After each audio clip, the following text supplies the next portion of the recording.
Assalamualaikum warahmatullahi wabarakatuh. Alhamdulillah alladzi bi ni'matihi tatimmus shalihat wa bi ta'ati tanzilul barakat wa tilhi tatal khayat. Allahumma shalli wa sallim wa barik ala sayyidina wa syafi'ina wa Muhammadin wa ala alihi wa sahbihi wa wala amma ba'd. Para pemirsa sekalian yang dirahmati oleh Allah Subhanahu wa taala, pada bulan Ramadan yang penuh barokah ini, mari kita berusaha untuk menikmati bulan Ramadan dari sepenuh hati. Salah satunya adalah, target kita adalah membersihkan hati kita. Adanya proses tazkiyatun nafs, pembersihan jiwa. Sehingga harapan kita ketika bulan Ramadan itu, penyakit-penyakit yang ada dalam hati kita ini bisa dibersihkan. Karena kita tahu bahwa ketika kita menghadap Allah Subhanahu wa taala, dalam surat Asy-Syura ayat 889 disebutkan bahwa yang datang pada Allah itu dengan membawa hati yang bersih. Yauma yanfa'u malun wala banun illa man atallaha biqalbin salim. Suatu hari nanti yang tidak bermanfaat harta dan anak-anak kecuali yang membawa hati yang bersih, hati yang salim. Bukan hati yang berpenyakit, yaitu kolbun marid. Bukan hati yang mati, kolbun mayit. Nah, bagaimana agar kita di bulan Ramadan ini bisa mendapatkan kolbun salim? Maka bisa kita lihat penjelasan para ulama, hal-hal yang menjadi penyakit-penyakit hati kita sehingga kita sulit untuk mencapai kolbun salim. Imam Ghazali dalam kitab Minhajul Abidin menyebutkan ada 4 penyakit-penyakit hati ini yang kita bersihkan sehingga kita bisa mencapai kolbun salim. Yang pertama adalah tulul amal. Tulul amal itu panjang angan-angan. Kita merasa hidup kita akan panjang terus, tidak akan sakit, tidak akan mati, sehingga tobat kita tunda-tunda. Melakukan ibadah, kita tunda-tunda. Kita masih malas-malasan beribadah kepada Allah SWT. Panggilan adzan nanti saja. Orang tarawih kita nanti saja. Orang puasa mungkin, kita nggak usah puasa. Dan seterusnya. Nah, bulan Ramadan ini bonus yang luar biasa. Ya, dari Allah Subhanahu wa taala, mari wasari'u ila magfiratin mir rabbikum wa jannah. Bersegera, kata Allah. Segera nih bulan Ramadan ini waktunya yang tepat. Jangan disia-siakan untuk tidak segera bertobat kepada Allah Subhanahu wa taala dan mendapatkan surga. Ya. Wafiru ilallah, segera berlari menuju Allah Subhanahu wa taala. Bulan Ramadan ini. Ya, kalau kita bulan Ramadan aja sudah menyia-nyiakan, entahlah. Saya bulan Ramadan tahun depan aja tobatnya. Belum tentu kita bisa sampai pada bulan Ramadan tahun depan. Pumpung sekarang. Ya, orang tulul amal itu ya menunda tobat, fokusnya kepada dunia. Padahal Allah Subhanahu wa taala memerintahkan kita fokus pada akhirat. Wabtaghi fima ataqallah darul akhirah wala tansa nasibaka minad dunya. Gunakanlah semua potensi yang dimiliki Allah tadi untuk mencapai rumah akhirat, yaitu surga kita. Tapi jangan lupakan dunia. Kita boleh dunia ini kaya, ya, sukses dan seterusnya, tapi jangan lupakan akhirat.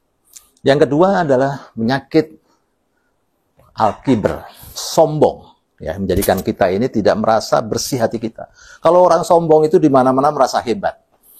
Tidak merasa akan tersinggung ketika tidak dihormati. Ini biasanya penyakit orang sombong. Datang, nggak ada yang nyambut saya. Saya kok nggak dikasih tempat duduk yang lebih bagus. Saya kok tidak diberikan ini dan itu. Itu penyakit sombong. Nah, yang akan menjadikan kita tidak tenang. Akan merasa sering sakit hati ketika orang tidak menghormati. Maka la tadkhulul jannah man kana fi qalbihi mithqala dzarratin minal kibr. Tidak akan masuk surga orang yang dalam hatinya itu sebiji sawi pun rasa sombong. Apa itu sombong? Batrul haq wa ghamtun nas. Menolak kebenaran dan meremehkan orang lain. Nah, ini bahaya nih kan. Kita dikit-dikit karena ilmunya, karena jabatannya, kekayaannya, wah saya mah lebih hebat. Kayak iblis tuh. Nah, iblis itu seperti apa gayanya? Mengatakan ketika suruh tobat kepada Nabi Adam, ana khairum min. Aku ini lebih baik daripada dia. Khalaqtani min nar wa khalaqtani min tin. Aku ini lebih baik daripada Nabi Adam. Aku ciptakan dari api, Adam dari tanah. Nggak maulah saya suruh sujud. Maka Allah murka kepada iblis yang dulunya sangat sempurna, bentuknya sangat indah, dikutuk, dilaknat oleh Allah, menjadi makhluk yang paling menyeramkan, yaitu berupa iblis yang sekarang ini menjadi musuh kita semuanya. Sifat sombong, hilangkan. Ya. Yang kedua adalah penyakit hasad. Hasad juga sama ini. Ya. Hasad ini tidak akan menjadi hidup kita tenang. Hati kita akan senantiasa diisi dengan iri dengki. Kita tidak akan pernah bahagia melihat orang lain bahagia. Ya, bayangkan kalau ada orang bahagia, kita hasad. Wah, harusnya saya itu. Ya, saya harusnya yang dapat duit itu saya. Harusnya yang dapat jabatan itu saya. bukan dia, karena saya apa? Saya lebih hebat, saya lebih segalanya, dan seterusnya. Nah, ini penyakit hasad. Nah, kita harus membersihkan penyakit hasad ini dengan cara apa? Dengan cara senantiasa bersyukur kepada Allah Subhanahu wa taala. Kalau tidak, akan hilang. Ya, maka ada sebuah hadis Rasulullah SAW menyebutkan, iyakum wal hasad, hati-hatilah, takutlah engkau kepada hasad. Karena apa? Al-hasad ini layak kulunan hasanah. Dia akan menghabiskan, menghanguskan, menghancurkan semua kebaikan kita. Kama yaquluna narul khatab, seperti api yang membakar dahan-dahan, daun-daun menjadi debu yang berterbangan. Nah, kita kalau punya sifat hasad itu tadi, maka kebaikan-kebaikan kita ini akan hancur. Ramadan kita nggak dapat pahala apa-apa, tidak akan mendapatkan ampunan dari Allah. Ya, justru akan menambah dosa kita, karena kita selalu namanya hasad, itu akan diikuti dengan suudzon, prasangka buruk kepada saudara-saudara yang lain. Dia mau dapat jabatan pasti karena melakukan ini dan itu, keburukan-keburukan ini dan itu. Maka salah satunya bersyukur, doakan barakallahu fik, orang yang mendapatkan kenikmatan tadi.